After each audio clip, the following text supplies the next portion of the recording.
Lobby Tools, legislative news and information systems, on the web at lobbytools.com.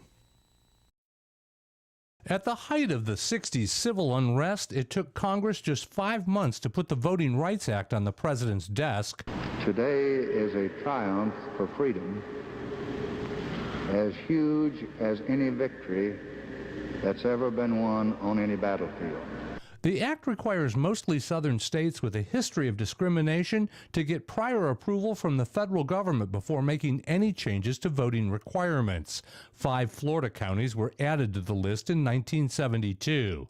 Earlier this year, lawmakers shrunk the number of early voting days, and they placed tough new penalties on third-party groups like the League of Women Voters. This year's changes require federal approval, but instead, the state is seeking to have the Voting Rights Act thrown out. If Hillsborough County goes to change a polling place, they have got to run to Washington, D.C., the United States Department of Justice, and have them say it's okay to use that new polling place. I think that's unconstitutional. I think it's wrong.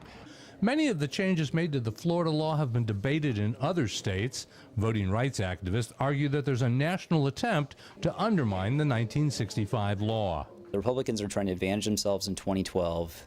They're basically trying to reshape the election laws to benefit their party, and that's not good for the public at large, particularly minority communities. The state says it's willing to take its case all the way to the U.S. Supreme Court if necessary. In Tallahassee, I'm Mike Vasalinda reporting.